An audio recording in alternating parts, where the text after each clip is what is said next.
दोस्तों क्या होगा अगर दुनिया में एक ऐसा वायरस फैल जाए जिससे कि दुनिया के सभी लोग खतरनाक हंगर्स यानी ज़ोंबीज में बदल जाएं और फिर दुनिया में इंसानों का नहीं बल्कि इन्हीं हंगर्स का राज हो। कुछ ऐसी ही कहानी है हमारी आज की इस फिल्म की।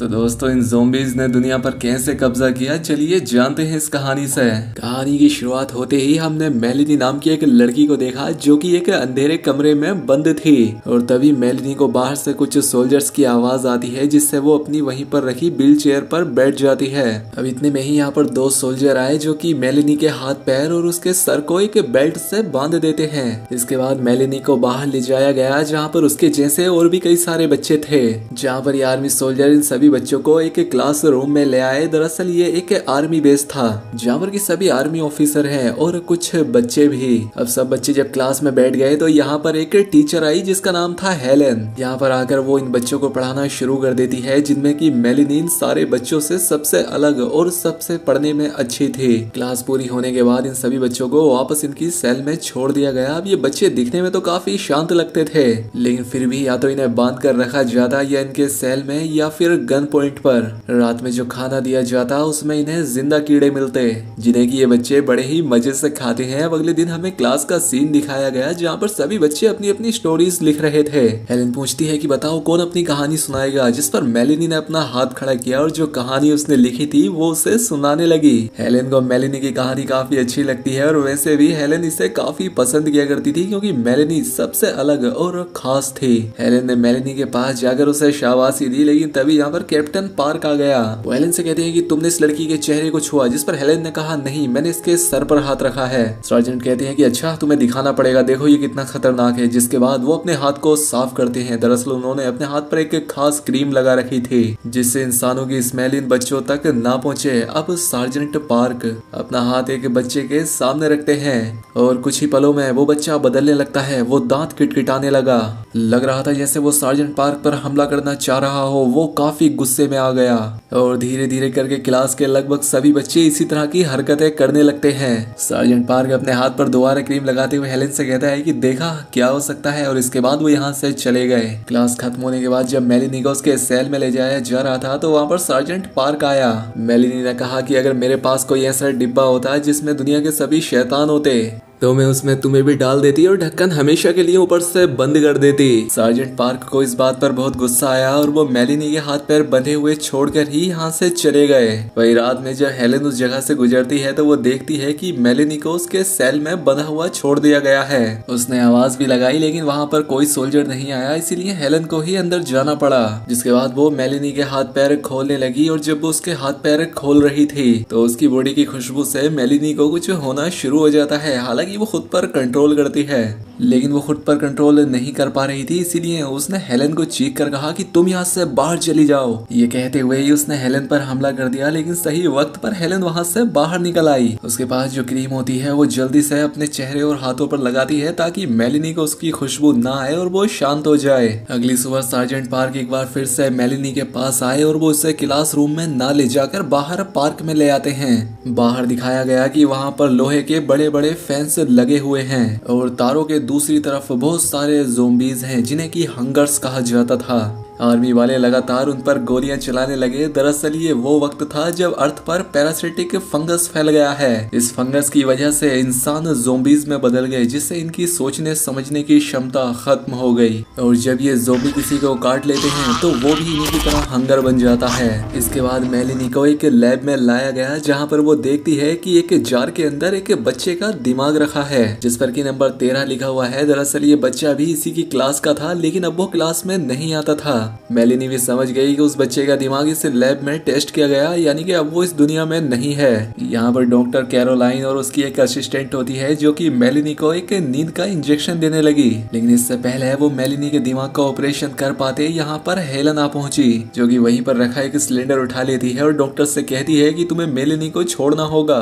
डॉक्टर हेलेन को समझाने लगी लेकिन वो उसकी कोई बात नहीं सुन रही थी लेकिन आखिरकार डॉक्टर ने उसे अपनी बातों में फंसा लिया और तभी पीछे से दो सोल्जर्स ने आकर आकर हेलन को पकड़ लिया। डॉक्टर ने हेलन से कहा कि जो तुम सोच रही हो ऐसा मैं कई बार सोच चुकी हूँ, लेकिन मैं इस बीमारी की वैक्सीन बना रही हूँ, इसलिए मुझे ये सब करना ही होगा। इसके बाद मेलिनी को तो यहाँ से ले जाते हैं, लेकिन कुछ समय बाद कई सारे ज़ोंबी इस एरिया में हमला कर देते हैं। डॉक्टर की जो असिस्टेंट होती है उसे भी एक ज़ोंबी ने काट लिया, जिससे वो भी ज़ोंबी बन गई और डॉक्टर कैरोलाइन यहाँ से भाग निकली। लेकिन मेलिनी अभी भी बेड पर होती है जिसे कि बांध रखा था, लेकिन डॉक्टर की असिस्टेंट जो कि अब ज़ोंबी थी वो मेलिनी को नहीं देख सकती। दरअसल जब कोई ज़ोंबी यानी हंगर बन जाता है तो वो इंसानों का पता सिर्फ उनकी बॉडी की स्मेल से लगा सकते हैं। क्योंकि मेलिनी भी इन्हीं ज़ोंबी में से एक है, इसीलिए इंसानों वाली खुशबू उसके शरीर से नहीं आ सकती। इसलिए वो ज़ोंबी मेलिनी को नहीं देख पाई और किसी तरह से मेलिनी यहाँ से बाहर आ गई। और जब वो बाहर निकली तो उसने देखा कि चारों तरफ हंगर्स होते हैं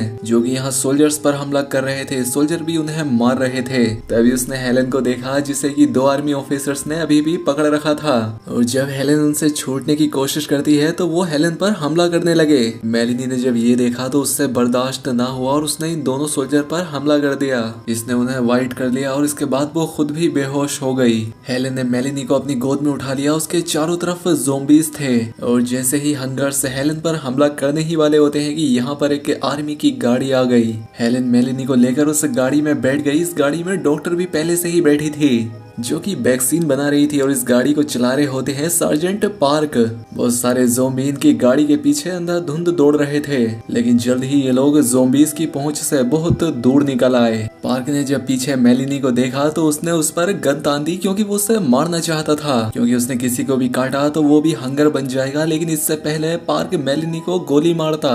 हेलन उसके सामने आ गई। उसने पार्क से कहा कि हम मेलिनी को छोड़ देंगे, तुम इसे शूट मत करो। इसलिए उसने उसे ट्रक से निकाल दिया और मेलिनी कुछ दूर जाकर बैठ जाती है।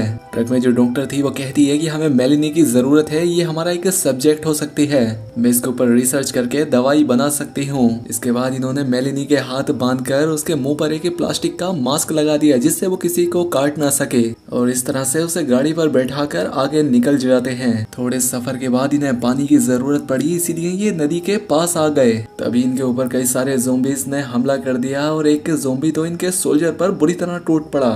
हालांकि सार्जेंट पार्क ने उसकी जान तो बचा ली, लेकिन जिस ज़ोंबी ने इसके सोल्जर पर हमला किया था वो अब इन्फेक्टेड हो चुका था। इसलिए सार्जेंट पार्क उसे गाड़ी से बाहर ही रहने के लिए कहते हैं, लेकिन तभी वो भी हंगर बन गया। इसलिए सार्जेंट पार्क ने ऐसा किया। अब इसके बाद ये लोग यहाँ से निकलना चाहते थे, लेकिन जैसे ही सार्जेंट पार्क ने गाड़ी स्टार्ट की वो स्टार्ट नहीं होती। इसलिए इन लोगों को यहाँ से पैदल निकलना पड़ा और अब ये लोग लंदन पहुंच चुके थे। सार्जेंट पार्क और उसके साथ जो सोल्जर होता है, जब उसने दूरबीन से दुकानों की तरफ देखा तो वहाँ पर बहुत सारे हंगर्स थे जो कि एक ही पोजीशन में खड़े थे जैसे कि वो सो रहे हों। सार्जेंट पार्क सभी से कहते हैं कि हम अपनी बॉडी पर क्रीम लगाएंगे और हम आपस में बातचीत भी नहीं करेंगे, हमें दबे पैर उनके बीच से निकलना होगा और तभी हम उन दुकानों तक पहुंच सकते हैं और इस तरह से ही हमें खाने को कुछ मिल सकता है। अब ये लोग इसी तरह से चुपचाप उनके बीच से निकलना शुरू करते हैं और एक बिल्डिंग में पहुंच जाते हैं जो कि पूरी तरह से वीरान होती है। यहाँ पर मेलिनी को बांध दिया गया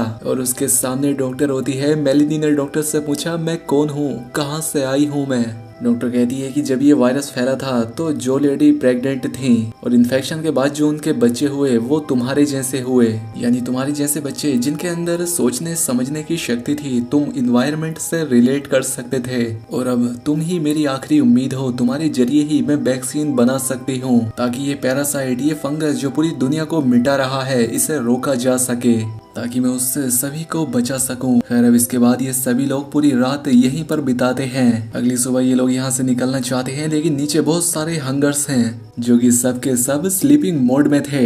मेलिनी ने कहा कि मैं नीचे जाती हूँ, मैं इन सबको रास्ते से हटा सकती हूँ, लेकिन डॉक्टर ने कहा कि अगर हमने इसे नीचे भेज दिया तो ये कभी भी वापस नहीं आएगी क्योंकि इसके पास तो वापस आने का कोई रीजन ही नहीं है। लेकिन मेलिनी ने कहा कि मैं वापस जरूर आऊंगी क्योंकि मैं भी तुम जैसा ही बनना चाहती हूँ। खैर अब मेलिनी नीचे जाती है जहाँ पर उसे एक घर में एक डॉग मिला, जिसके बाद वो उस डॉग को उन सभी ज़ोंबीज के बीच ले आई और उस डॉग की खुशबू से एक हंगर जाग उठा।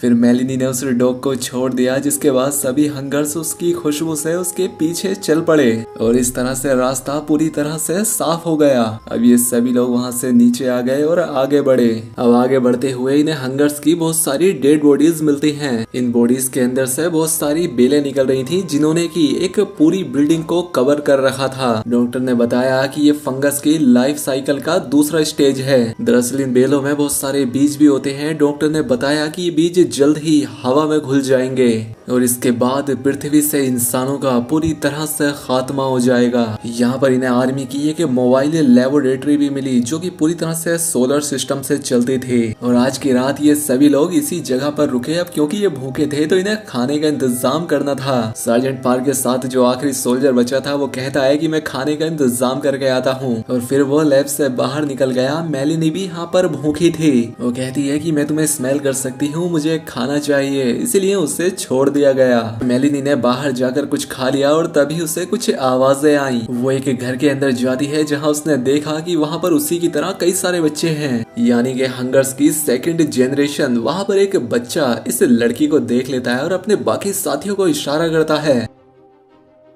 और फिर वो घर से बाहर निकलने लगे। मेलिनी समझ गई कि इन सबका एक सोल्जर है जो कि खाने का इंतजाम करने के लिए गया है और ये बच्चे उसी सोल्जर पर हमला करने गए हैं। जल्दी से मेलिनी सार्जेंट पार्क के पास आती है। वो कहती है कि यहाँ पर मेरे जैसे और भी बच्चे हैं जो कि हमारे एक साथी को मारने गए हैं। वही हमने उस सोल्जर को देखा जो खाने का इंतजाम करने के लिए आया था। उस स्टोर के बाहर कुछ खाने के डिब्बे पड़े दिखे और जब वो स्टोर के अंदर गया तो यहाँ पर वही बच्चे थे जो कि उस सोल्जर को मार डालते हैं। यहाँ पर मेलिनी, हेलेन और सार्जेंट पार्क भी आ गए, लेकिन देर हो चुकी थी। वो समझ गए कि हमारे साथी को जाल में फंसाया गया था। मेलिनी ने कहा कि ये भी एक जाल है। इसके बाद ये सभी लोग एक एक करके वहाँ से बाहर निकले। बाहर वो सभी दरिंदे बच्चे थे जिन्होंने कि इनके साथी को मार दिया था। मेलिनी ने सार्जेंट से गोली चलाने से मना किया और वो उन बच्चों के बीच चली गई। इन बच्चों का एक लीडर भी था जिसके पास बेसबॉल का एक बैट था।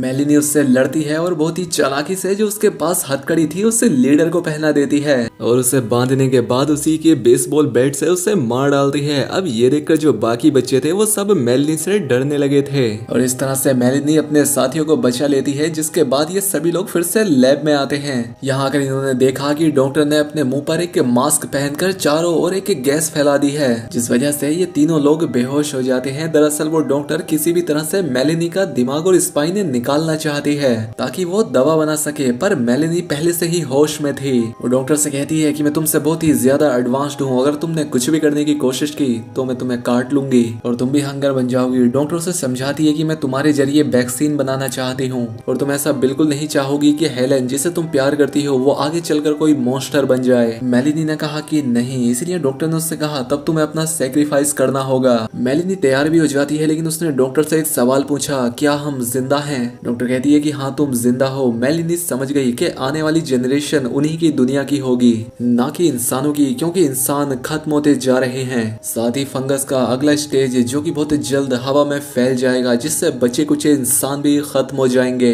इसलिए वो अपना सेक्रीफाइस करने से मना कर देती है। उसने डॉक्टर से कहा तुम अंदर ही रहना, सेफ रहोगी, और खुद वो इस जगह से बाहर निकल जाती है, लेकिन डॉक्टर भी उसका पीछा करने लगी। और तभी यहाँ वो बच्चे आ गए जिन्होंने सोल्जर को मारा था और वो बच्चे इस डॉक्टर को मार देते हैं। मेलिनी उस जगह पर आ गई जहाँ उन हंगर्स की बॉडी से लंबी लंबी बेलें निकल रही थी। वो उस बेल को ही जला देती है। तभी यहाँ सार्जेंट भी आ गया। मेलिनी ने उससे कहा कि तुम लैब से बाहर क्यों निकले?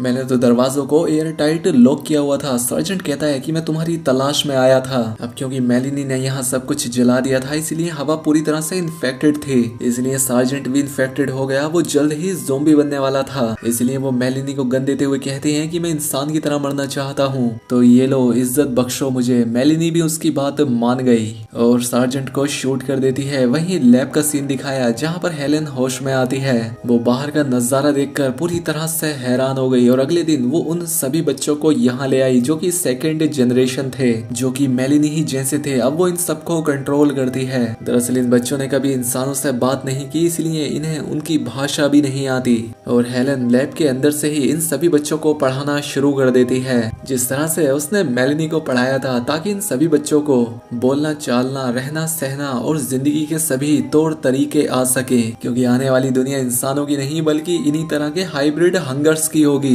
और अब इसी के साथ ये फिल्म, ये कहानी यहाँ खत्म हो जाती है। दोस्तों अगर वीडियो अच्छी लगी हो तो वीडियो को लाइक और चैनल को सब्सक्राइब कर लें। मिलते हैं अगली शानदार वीडियो में।